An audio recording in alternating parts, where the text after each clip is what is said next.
Te escuchamos, Sandra.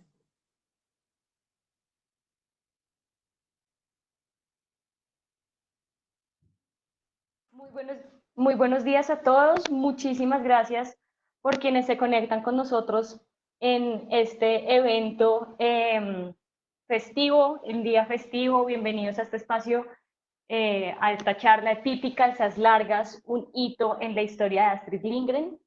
Mi nombre es Sandra Bernal y soy oficial de cultura de la Embajada de Suecia aquí en Colombia. Y en nombre de todas las embajadas nórdicas, Dinamarca, Finlandia, Noruega y por supuesto Suecia, queremos darles las gracias por acompañarnos y por conectarse con nosotros. Este evento hace parte de la programación de Filbo en Casa, que ustedes pueden encontrar a través de la página de la Filbo, gracias a estos enormes esfuerzos que está haciendo Corferias y la Cámara Colombiana del Libro, por supuesto, reinventarse en este momento de crisis y de cambio. En los países nórdicos nos hemos unido a esta programación y pueden encontrar también los eventos en nuestra página web www.thinknordic.org. Ya en estos días hemos tenido oportunidad para poder hablar sobre la sostenibilidad nórdica, la poesía y la educación finlandesa, la literatura noruega, la cultura danesa, y todos estos esfuerzos y este ejercicio cultural queremos que sepan que corresponden a una relación de largo aliento que queremos tener con Colombia y que con la que esperamos poder contar con ustedes y con su participación. Así que muchísimas gracias por acompañarnos. En esta oportunidad tendremos la posibilidad de conocer a la fantástica autora infantil sueca Astrid Lindgren, y por supuesto vamos a tener la oportunidad de hablar de su emblemático personaje Pippi Calzas Largas, que vale la pena mencionar, este año cumple 75 años de creación. Para esto, pues quiero darle la bienvenida y nos acompaña hoy Manuel Anandías. Él es editor y experto en literatura infantil, y nos va a guiar por esta próxima hora en este fantástico mundo de Astrid Lindgren. Manuel, bienvenido. Muchas gracias por acompañarnos y que disfrutemos esta linda charla. Bueno, vamos a tratar de hacer un recorrido por la obra de una autora emblemática en la literatura infantil, exponente de las letras suecas, representativa de muchísimos cambios y transformaciones. Me refiero a Astrid Lindgren.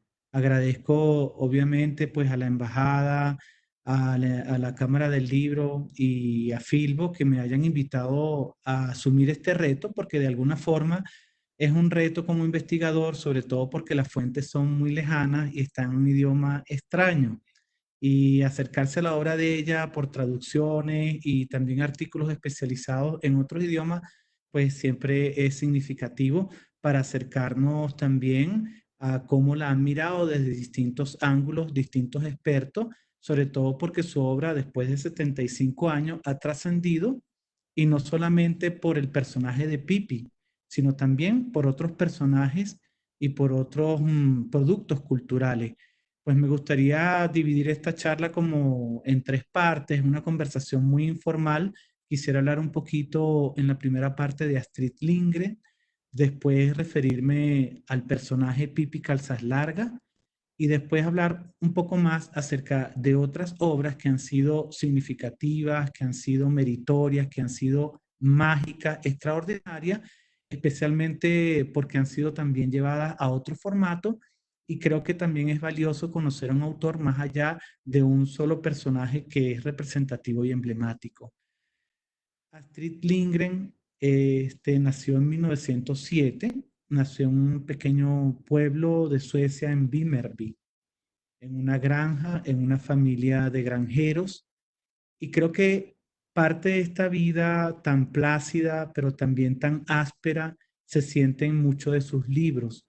Creo que ella estaba bastante orgullosa de su origen y satisfecha también porque tuvo una infancia idílica, una infancia maravillosa, sin sobresaltos, una infancia segura que le permitió trabajar, porque uno de los grandes compromisos que tenían ellos como niños, sus tres hermanos y ella, era trabajar en la granja, y además de eso jugar, tenía mucho tiempo para jugar, y creo que esto cambió su percepción acerca de lo que debería ser una infancia y de hecho un gran concepto de infancia que se respira en sus obras es esta infancia edénica, como este momento especial en la vida, sin sobresalto, en el que tú puedes ser niño a plenitud.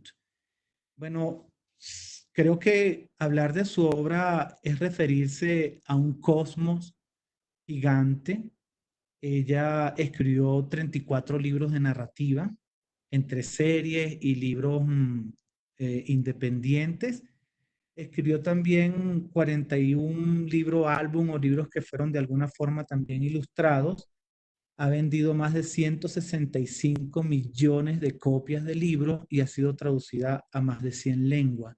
Por tanto, estamos hablando de una autora universal en la literatura infantil. Y creo que es un dato fundamental porque también nos acerca a esos autores que, como Roald Dahl, han logrado darle una vuelta a la literatura infantil y ponerla en un sitial, porque en algunos casos la literatura infantil aparece como invisible, pero con estos autores cobra una fuerza inusitada y podemos entender cuál es la trascendencia de este territorio creativo.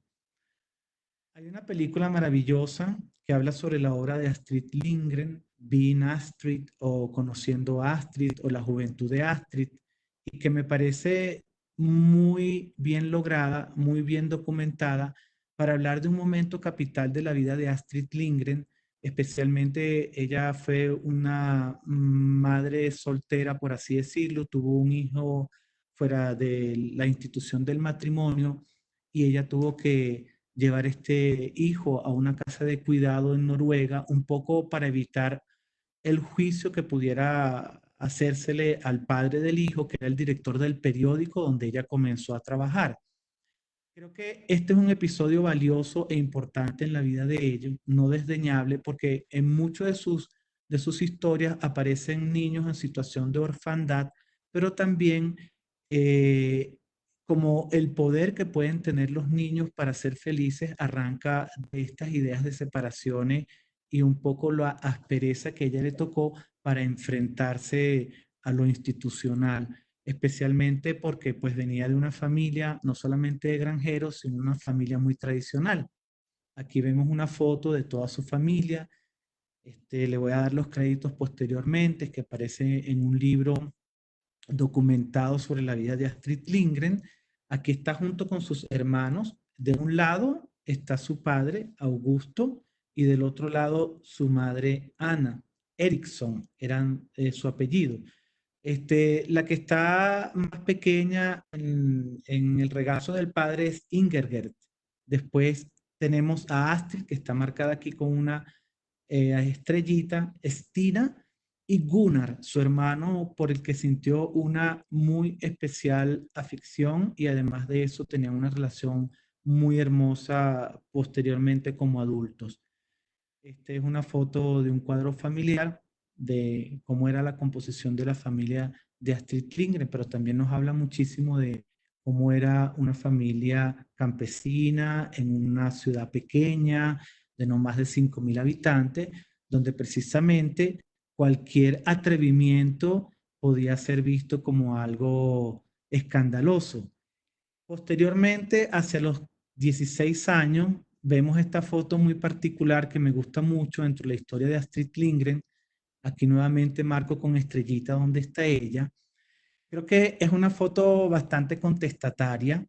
Ellas asumen, este grupo de chicas que son amigas, asumen cortarse el cabello muy corto, siguiendo un poco la moda de la época porque se estaba instalando el feminismo y creo que parte de esta concepción del feminismo era llevar el cabello corto, vestirse con chaqueta, vestirse con traje formal como de hombre, para igualar esta disparidad de sexos, cosa que asustó muchísimo en su primer momento a los hombres.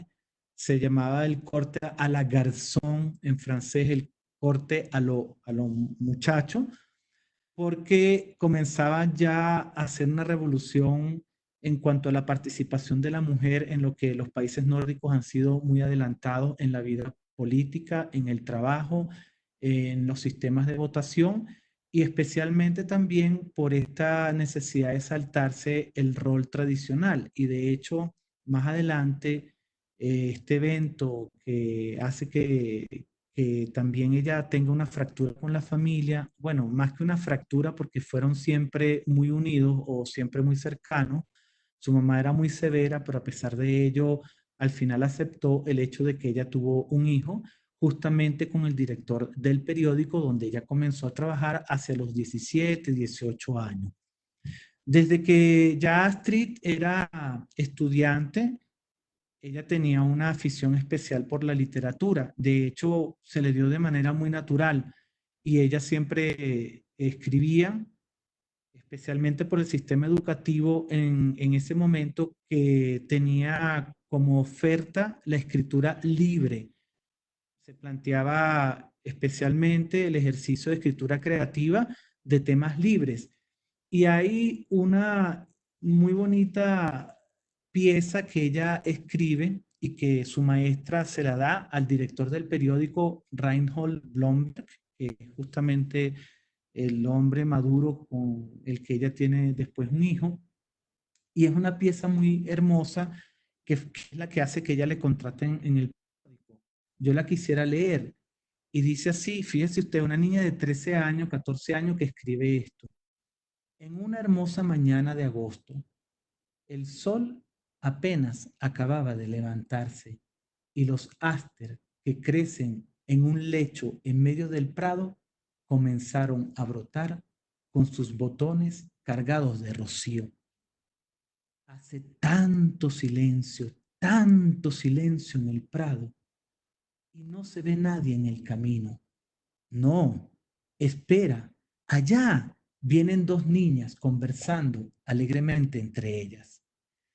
Creo que esta composición nos puede hablar de una persona que tiene una sensibilidad especial para ver lo que está en su entorno, pero lo que le ganó a ella como esa inserción inmediata en su como periodismo era la capacidad para descubrir historias en eventos muy cotidianos.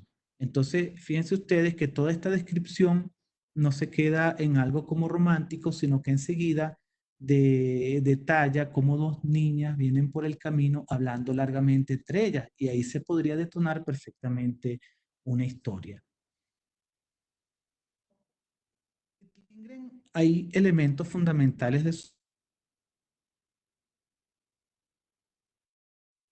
el hecho de lo que dio un molde muy interesante a muchos de sus ambientes que creó en comunión con la naturaleza, con los animales, con lo idílico y además de eso, el amor por el trabajo, que fue como una máxima inculcada por su madre, que decía que solamente los que trabajaban y aprendían a amar el trabajo iban a ser felices para siempre. Astrid Lindgren fue incansable. Su hija describe que prácticamente todo el día atendía las labores de la casa, trabajaba como periodista, escribía, respondía cartas, le llegaban en principio paquetes de cartas, pero después eran sacos de cartas que le llegaban a su casa, que quedaba en la calle Dalagatan 46 en Estocolmo, e incluso en algún momento incluso tuvo que contratar a una secretaria solamente para responder cartas. Entonces era una persona entregada al trabajo, apasionada por su proyecto de escritura y hasta cierto punto yo creo que en un primer momento no consciente de la construcción de ese mundo que ella iba a hacer. De hecho, el nombre de Pippi Calzas Larga, Longström, en sueco no le vino a ella. Ese nombre le vino, fue a su hija. En algún momento, en 1941, en un periodo bastante complejo, en un periodo de guerra, la Segunda Guerra Mundial, no estaba languideciendo, pero bueno, Suecia fue creo que el único país de los países nórdicos, bálticos, que estuvo siempre en una posición neutral y que no fue invadido por los alemanes.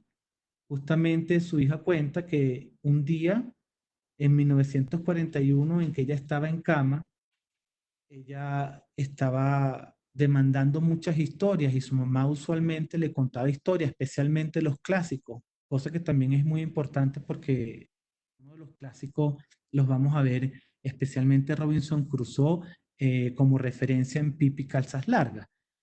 Y ella dice que la mamá ya cansada le dice, pero ¿qué más historias quieres que te cuente? Y la hija le dice, cuéntame una historia de Pipi Calzas Largas. Y el nombre le vino como de la nada. El nombre fue un invento, como un juego de palabras. Y a partir de allí, dice la hija, que la madre comenzó a contarle historias de otra manera. Por tanto, en este juego de la madre que le cuenta historias sobre este personaje, se gesta realmente el mundo y el universo que más adelante, pocos años después, 4 años adelante, en 1945, da origen al libro de Pipi Calzas Largas, que es el primero de una trilogía.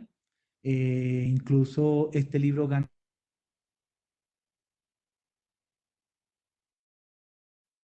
Rubén, que lo publicó por primera vez, y la editorial que alojó muchos de sus libros, y el jurado la califica como una obra original, apasionante y cargada de un humor desarmante. Así comienza pues este jurado a dar el voto por la obra, argumenta con este humor desarmante, pero sobre todo para esta época, 1945, hablar de una chica con unas características muy particulares que vamos a ver más adelante, que es contestataria, que no sigue el mundo de los adultos, que de alguna forma es atrevida, es espontánea.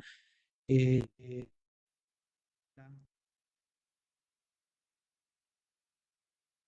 es un capitán que además naufragó y termina convertido en el rey de una isla, en donde ella va en el tercer libro a visitarlo.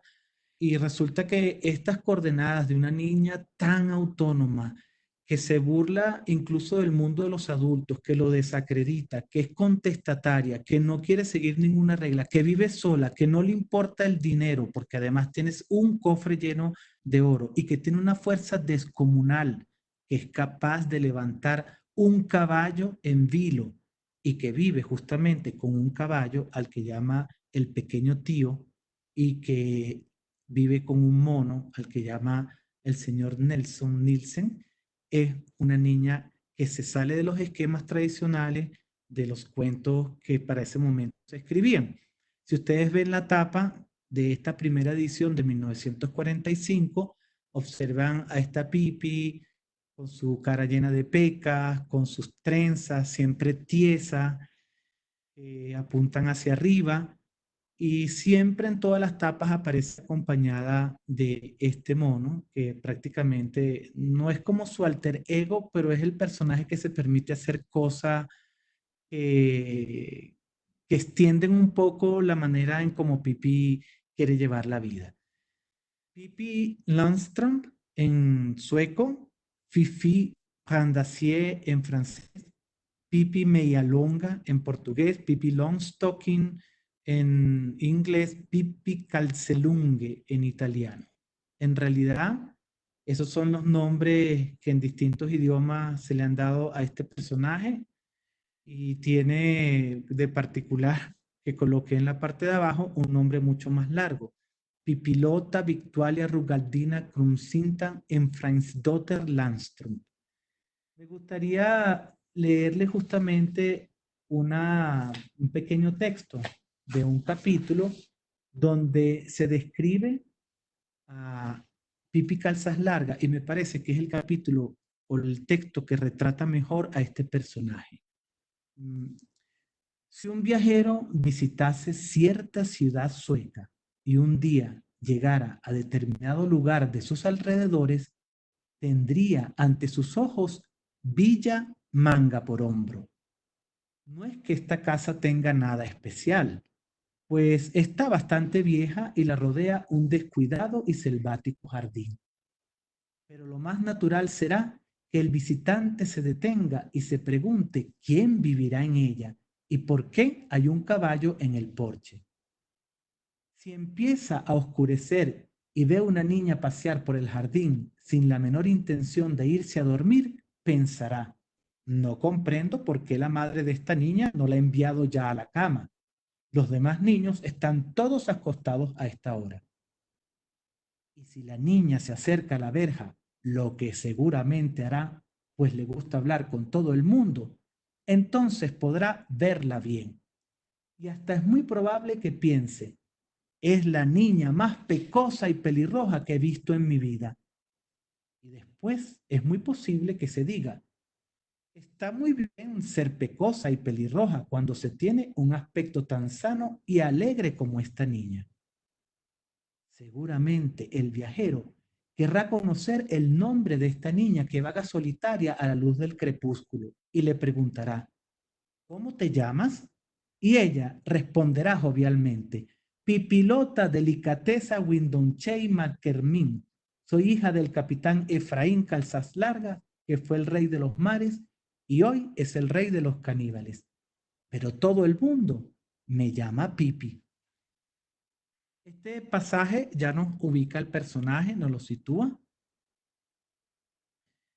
y justamente vive en una casa destartalada. Esta casa en español se llama Villa Manga por Hombro, pero su nombre original es Villa Villekulla en sueco y además tiene un nombre muy particular en su traducción al alemán que es Villa Kunterbund.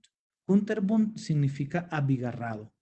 Y justamente en el interior de la casa todo está en desorden, pone las cosas en sitios inusuales, puedes tener el queso en el lavaplato y poner el cepillo de dientes encima de la mesa.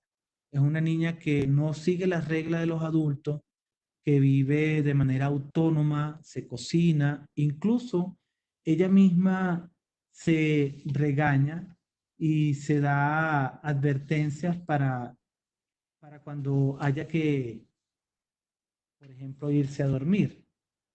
Hay un pasaje muy interesante donde a ella le preguntan y le dice uno de sus amigos, que son Tommy y Anika, los dos amigos que siempre la acompañan, y le dicen así, entonces, ¿quién te dice que vayas a la cama y todas esas cosas? Y ella responde, pues yo misma, repuso Pipi. La primera vez me lo digo amablemente. Si no me hago caso, lo repito con más severidad. Y si continúo sin obedecerme, me doy una buena paliza. Es un personaje muy desdoblado en ese sentido porque a veces toma distancia de ella misma y hace cosas que realmente sorprenden porque son extraordinarias. Tiene una fuerza descomunal. Hay un capítulo en el que ella va para el circo y pelea con el hombre más fuerte del circo y lo vence. Es también una justiciera y creo que esto es muy importante en su carácter. Detesta las injusticias. Es un personaje que también es desprendido, muy generoso, le regala siempre a todos sus amigos y a todos los niños tortas, dulces, entradas para la feria. Tiene dinero en la casa, en un baúl, pero no le da realmente importancia. Ella le da importancia a otras cosas, como por ejemplo caminar al revés. A veces juega a encontrar cosas porque lo que hace es husmear en el piso de cerca y todos los pequeños objetos que encuentra, a veces tapas oxidadas o flores, les da un uso muy particular.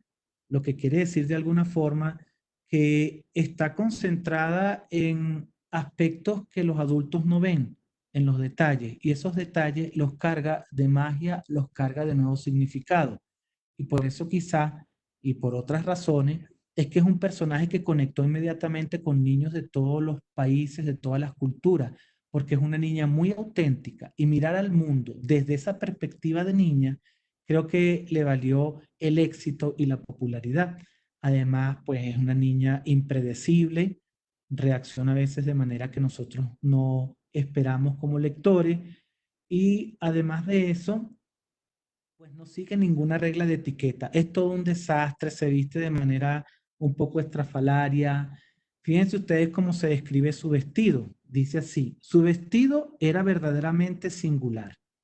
Era de un amarillo muy bonito, pero como le había faltado tela, era demasiado corto y por debajo le asomaban unas calzas azules con puntos blancos. En las piernas largas y delgadas llevaba un par de medias no menos largas. Y ahí su nombre de Pipi Calzas Largas. Este es el personaje que todos conocemos por la serie que se estrenó en 1969. Tuvo 13 capítulos, prácticamente que pues fue una temporada, y es la serie por la que ella se le conoció a este personaje que fue encarnado por Inger Nilsson, pues terminó arropada por vamos a decir, por la sombra de este personaje hasta adulta.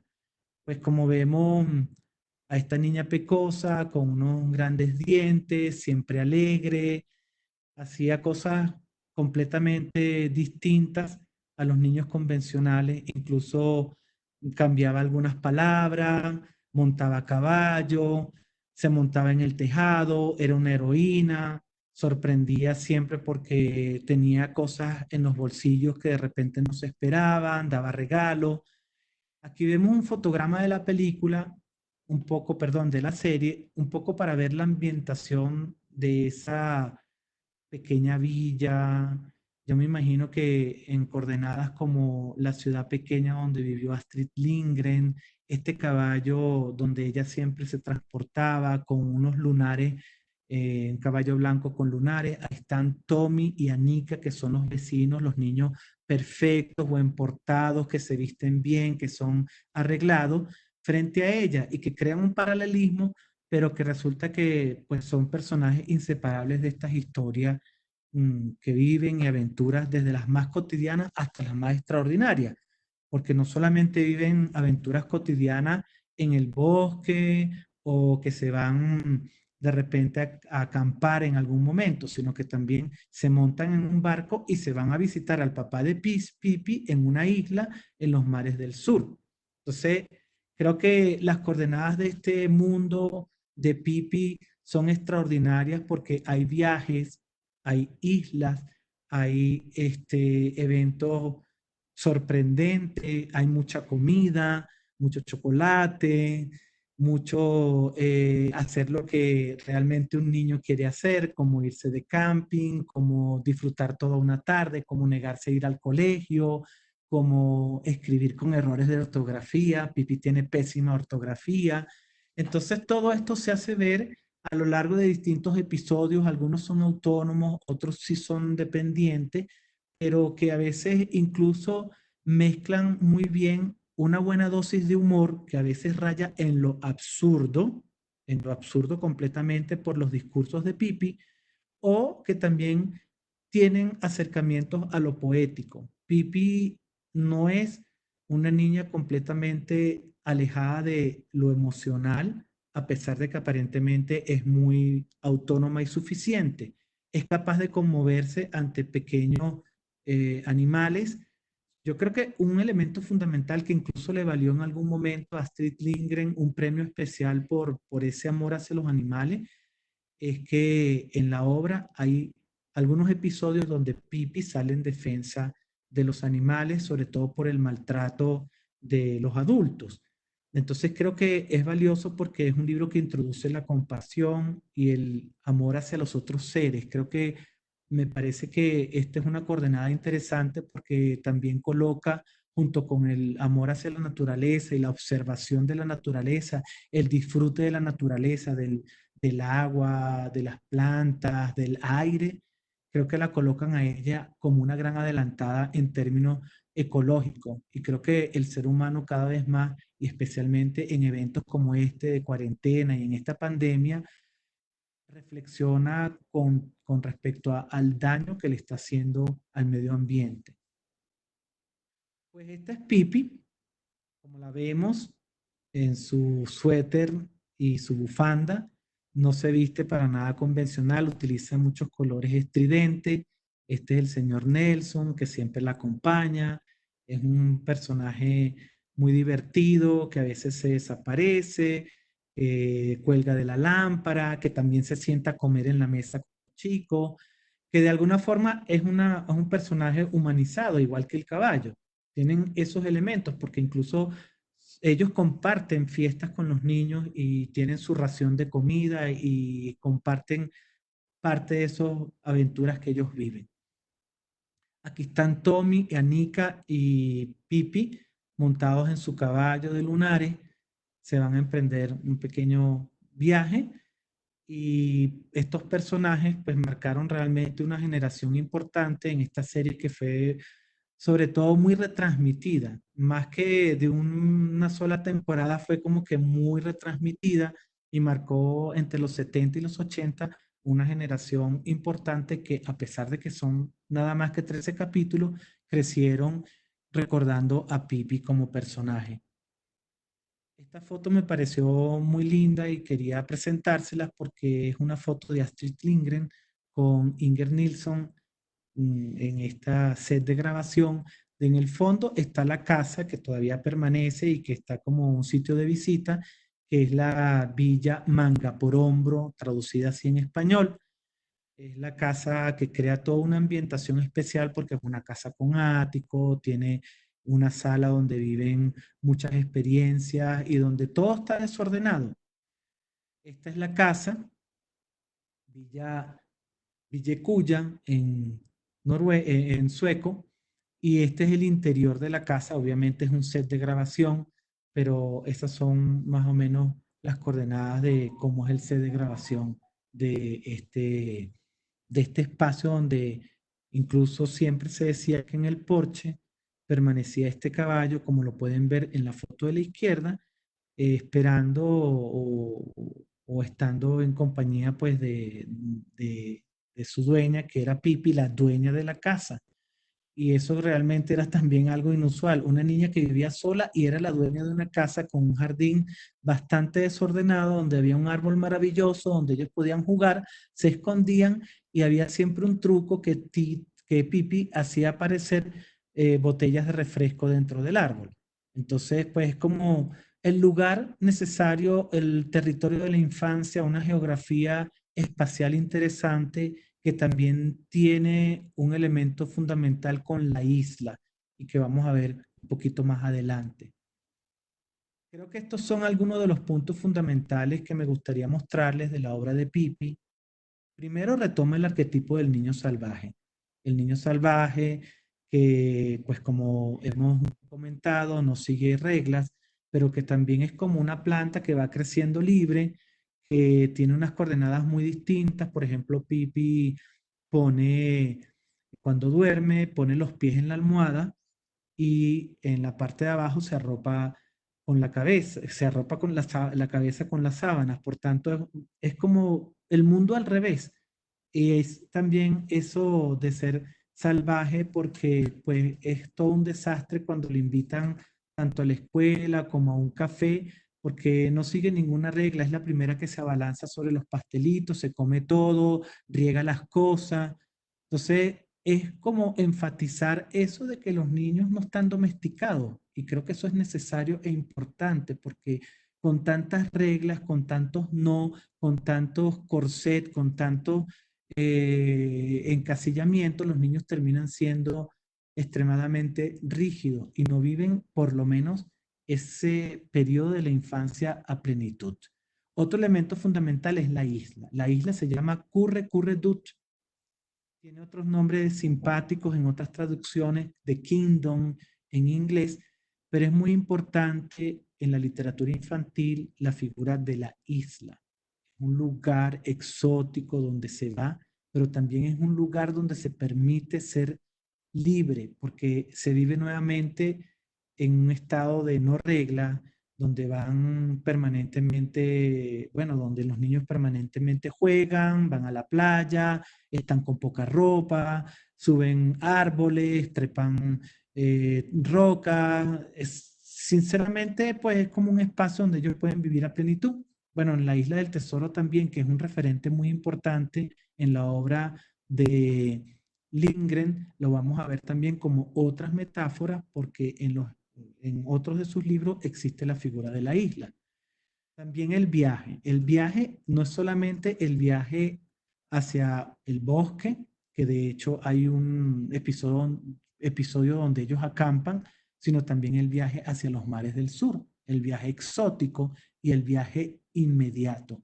Esos son dos figuras del viaje que están presentes en la obra de Astrid Lindgren. En otros de sus textos también el viaje es muy importante. Me parece que eso del niño que se niega a crecer realmente es también otro elemento importante.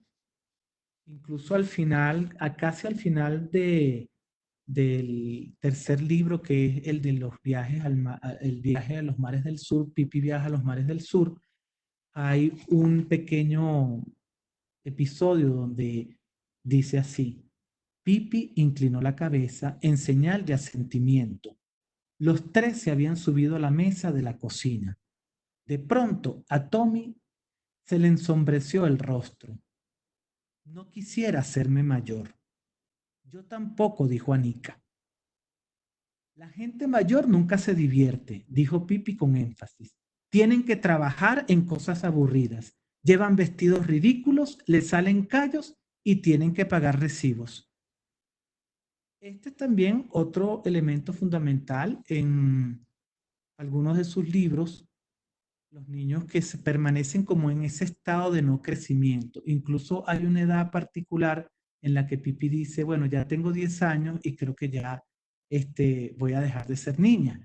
Esa edad, como los 10 años, hay una conciencia allí de cuándo es ese límite tan borroso en el que tú no sabes si pasas ya a otro estadio de tu vida o por lo menos que dejas la infancia atrás.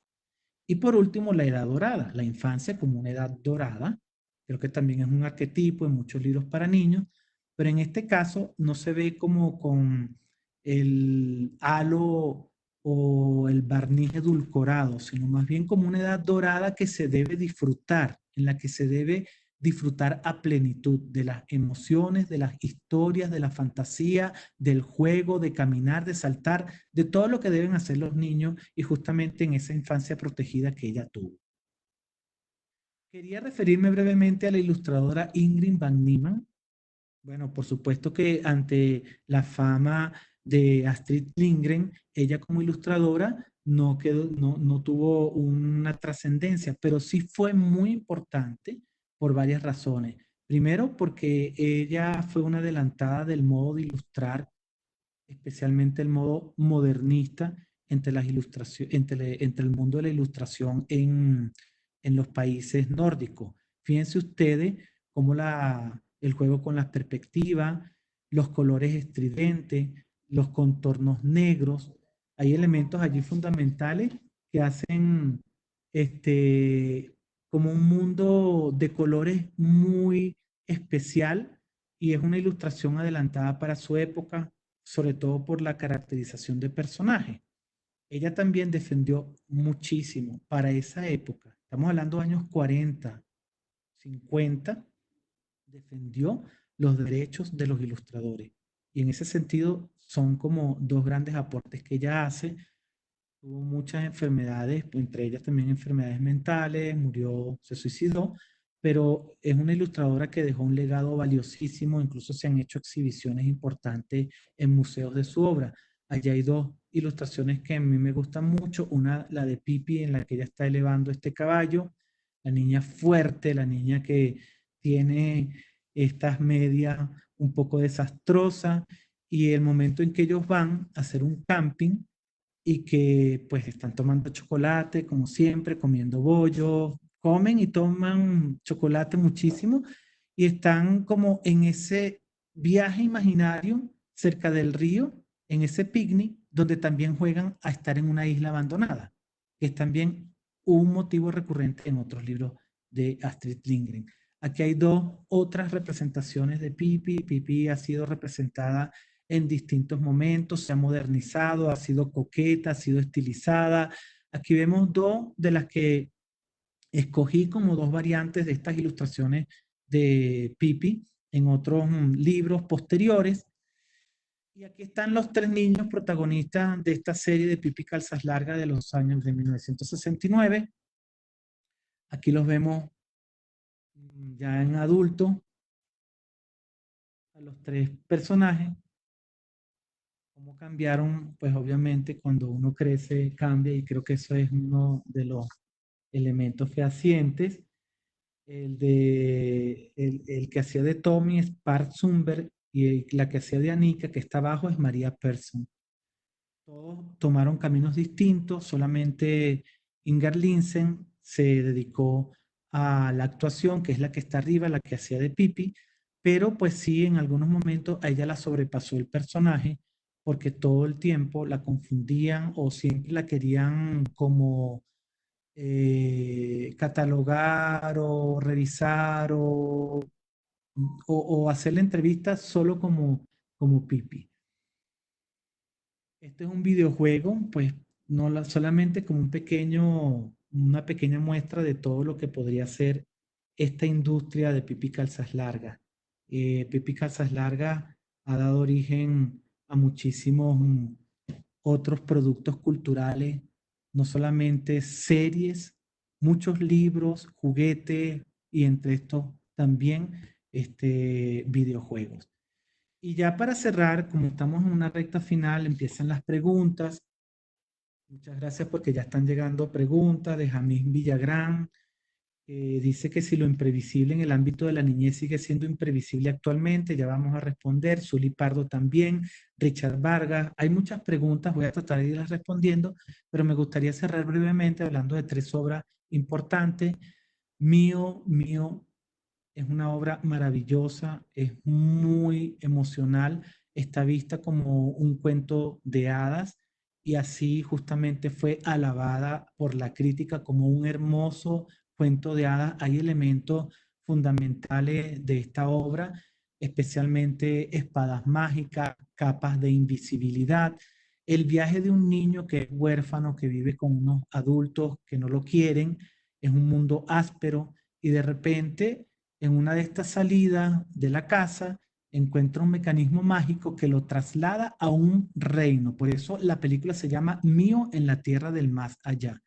Lo traslada a un reino donde encuentra a su verdadero padre y además de eso vive una aventura para rescatar a los niños que han sido secuestrados por el malvado Kato.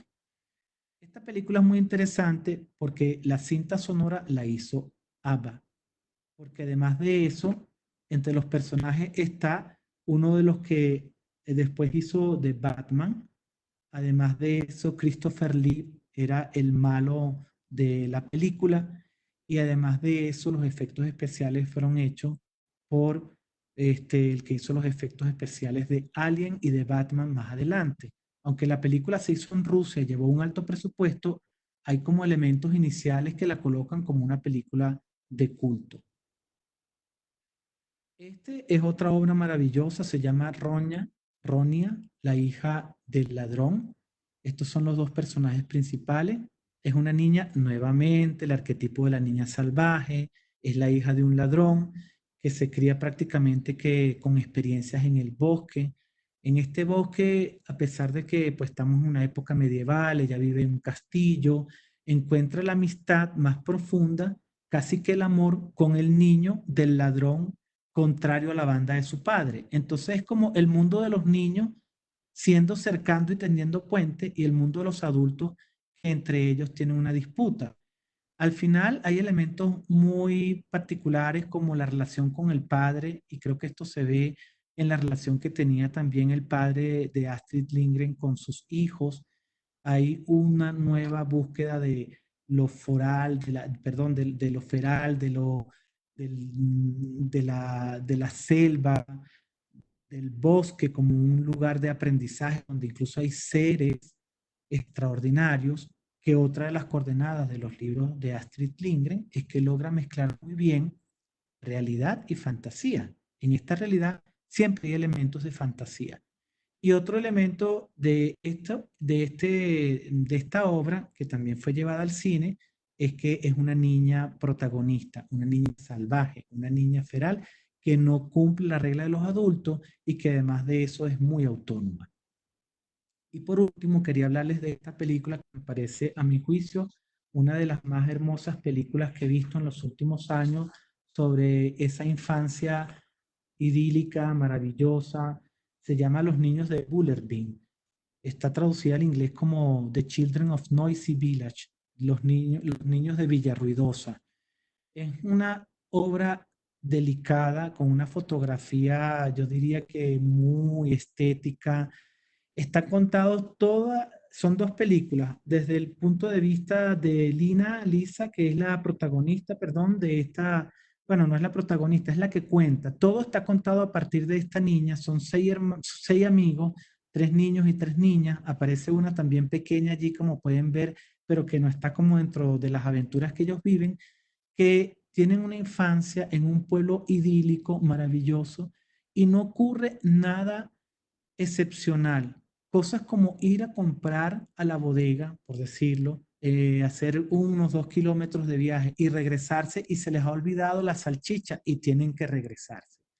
Hay un perro que uno de los niños quiere, pero es el perro del zapatero y el zapatero es un hombre muy gruñón y al final el niño logra hacerse del perro y cuidarlo.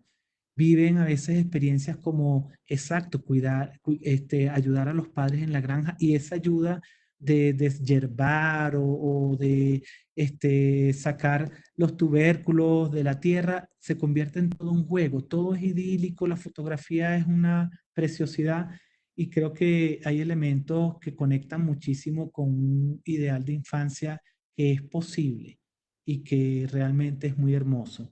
La película es del director Lasse Hallström, el mismo de Chocolate, el mismo que hizo muchas de los videos de ABBA y de una película que me gusta mucho con Richard Gere que se llama Hachiko, que es la del perro que queda siempre esperando la llegada de su dueño que nunca llega.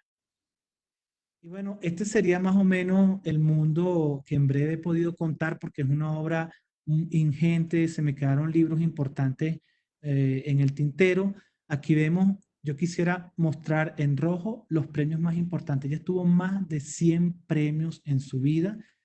Creo que marqué algunas fechas fundamentales, por ejemplo, el Hans Christian Andersen, que fue en 1958, y de la Academia Sueca que fue en el 78, en el 71, tuvo varios doctorados honoris causa, incluso tuvo el premio Gabriela Mistral en Chile en 1996 y el premio de la UNESCO. Una autora reconocida, muy humilde, muy serena, que realmente estaba enfocada en trabajar y tenía principios muy claros como la defensa de la infancia, la no violencia, el cuidado de la naturaleza. Creo que esos tres principios son fundamentales en su obra. Y esta fotografía me parece como un homenaje muy hermoso a ella en una edad también en la que tiene un rostro bastante plácido, como una gran hada. El billete de 20 coronas sueco tiene su imagen. Y este es el logo del premio Astrid Lindgren Memorial Award. Abajo están los créditos de los tres ilustradores de tres obras emblemáticas. Vemos en el centro a Pippi levantando el caballo. Este es el premio más importante, bueno, no es el más importante, es el de mayor dotación que se hace en las letras para niños. Se lo ha ganado el Banco del Libro de Venezuela, se lo ganó ISOL de Argentina y se lo ganó Ligia Bojunga de Brasil y también Catherine Patterson, una gran autora.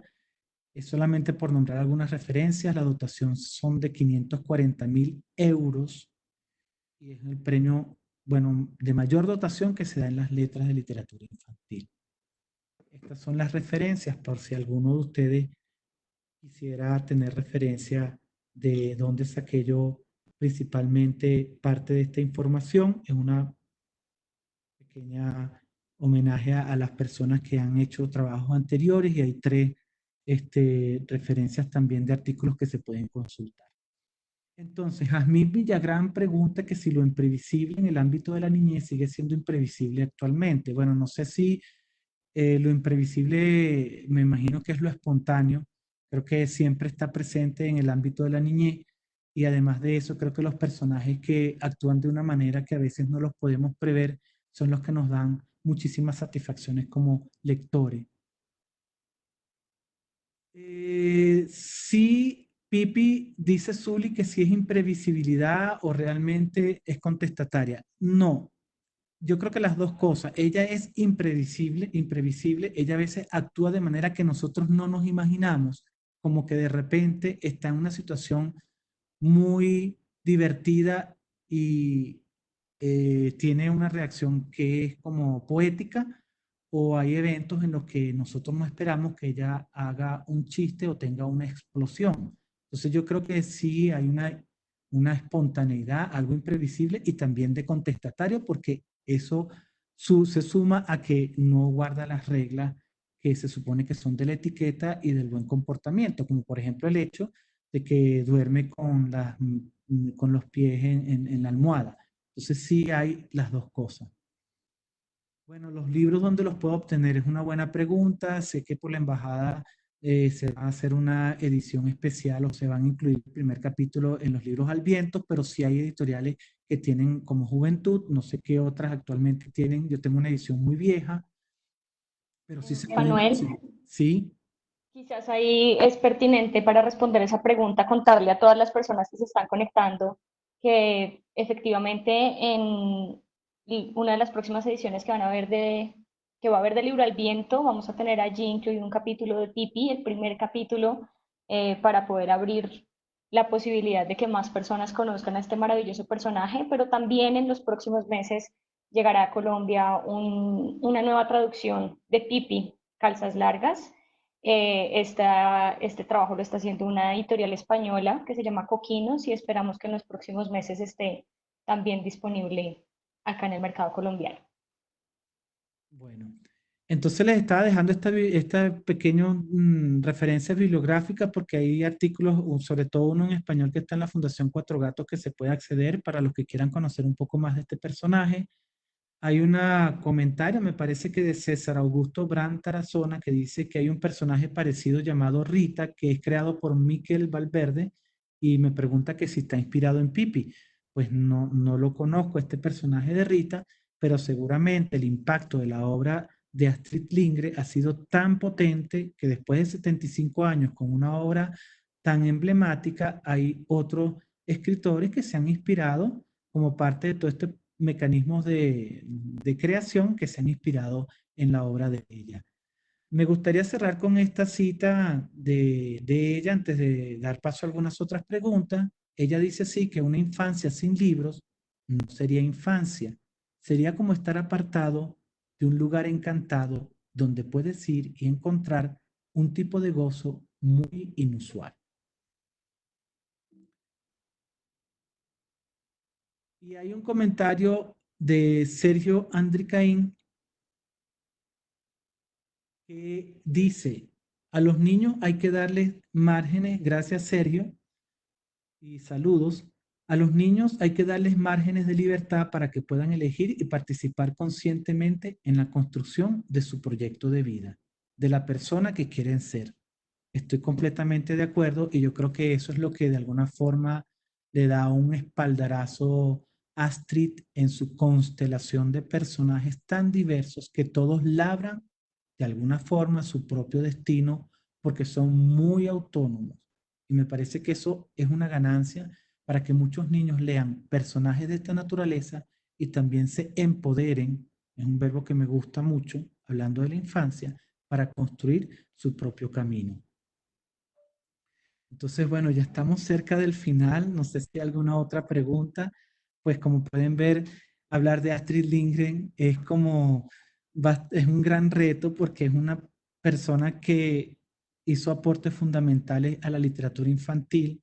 Además fue prolífica. Muchos de sus libros, además ella particularmente supervisaba guiones y hasta casting de los personajes en su película. Entonces creo que es una obra prolífica. Yo quisiera como concluir diciendo que no nos quedáramos solamente, aunque es lo más conocido en su personaje Pipi, sino que exploráramos otros de sus libros que realmente tienen personajes conmovedores y fuertes y son obras también magistrales, muy bien escritas y poéticas. Manuel, muchas gracias por este espacio. La verdad, creo que ha sido una hora maravillosa donde hemos tenido la oportunidad de conocer a, a Astrid Lindgren, pero también a Pipi, recordarles a todos que este año la Embajada de Suecia está celebrando el aniversario número 75 de la creación de este maravilloso personaje, así que esperamos que vengan más actividades con las que los invitamos, que estén muy atentos para que nos acompañen a través de las redes sociales de la Embajada de Suecia para que sigamos viviendo esta fantástica historia de Pipi y sus dos amigos. Recordarles nuevamente que este libro va a estar disponible próximamente en la edición del libro Al Viento, donde los países nórdicos tendrán pequeñas partes de diferentes cuentos y obras de literatura infantil. En el caso de Suecia tendremos a Pipi y Fanuel, por supuesto, pues mil y mil gracias por esta magnífica eh, presentación y por llevarnos a este lindo universo de Astrid Lindgren. Bueno, gracias por la invitación y espero que disfruten muchísimo a posteriori de releer los libros y encontrarlos, los libros de Astrid Lindgren. Muchísimas gracias a todos por conectarse. Gracias, Manuel.